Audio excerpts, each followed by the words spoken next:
Magandang araw mga ka-Hunter! Narito na naman tayo para sa isa na namang kapanapanabik na episode ng Hunter x Hunter. Sa episode 34, mapapanood natin ang mga kaganapan sa York New City Arc na tiyak na magpapataas ng inyong adrenaline. Ngayong episode, masasaksihan natin kung paano nagtagpo ang landas ni Gon at Killua sa mga mapanganib na miyembro ng Phantom Troop.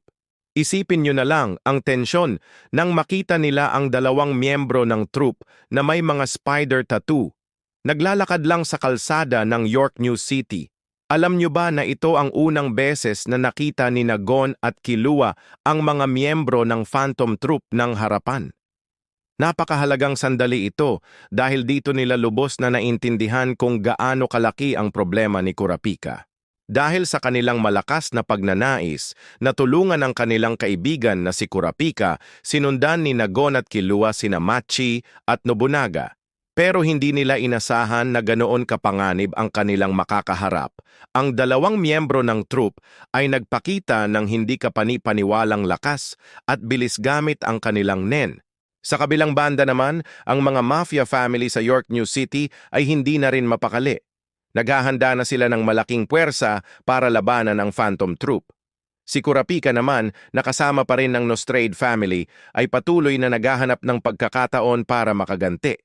Mga ka-Hunter, ang episode na ito ay tunay na nagpapakita kung gaano kadelikado ang mundo ng mga Hunter. Makikita natin kung paano nagiging mas komplikado ang sitwasyon ni Gon at Killua at kung paano sila haharap sa mga bagong hamon na ito. Salamat sa pakikinig mga kaibigan. Kung nagustuhan nyo ang kwentong ito, huwag kalimutang mag-subscribe sa channel at i-like ang video, Synthetic Anime 3D. Share nyo rin sa inyong mga kaibigan na mahilig sa anime. Hanggang sa susunod na kwento mga ka-synthetic.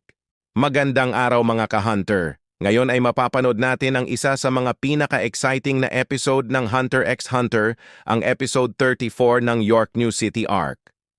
Sa episode na ito, magiging saksi tayo sa isang nakakabiting tagpo kung saan magtatagpo ang landas ni Gon at Killua sa mga mapanganib na miyembro ng Phantom Troop. Ito ang unang pagkakataon na makikita nila ang mga kriminal na ito ng harapan. Habang naghahanap ng paraan para kumita ng pera sa York New City, napansin ni Gon at Killua ang dalawang misteryosong tao na may spider tattoo. Oo mga kaibigan, sila mismo ang mga miyembro ng notorious na Phantom Troop, sina Machiko Masin at Nobunaga Hazama. Dahil sa malakas nilang pagnanais na tulungan si Kurapika, sinundan ng ating mga bida ang dalawang miyembro. Ngunit hindi nila inaasahan na ang kanilang simpleng pagsubaybay ay magiging isang mapanganib na sitwasyon. Ang dalawang miyembro ng troop ay nagpakita ng kanilang kahangahangang kakayahan sa nen na nagpatunay na sila ay nasa ibang antas ng kapangyarihan. Sa kabila ng kanilang pagsisikap na huli si Gon at Killua, dinala sila sa hideout ng Phantom Troop para tanungin kung ano ang kanilang tunay na layunin. Ngayon, nasa panganib ang ating mga bida. Samantala sa ibang panig ng York New City, ang mga mafia family ay naghahanda na para sa kanilang paghihiganti sa Phantom Troop. Nagtitipon sila ng malaking puwersa para sa lakayin ng grupo. Si Kurapika naman, nakasama pa rin ng Nostrade family, ay naghihintay ng tamang pagkakataon para kumilos. Ngunit may pangamba siyang baka may mangyari sa kanya bago pa niya maisakatuparan ng kanyang misyon. Talagang napakaganda ng episode na ito dahil ipinapakita nito kung gaano kalaki ang hamon na kinakaharap ni Gon at Killua.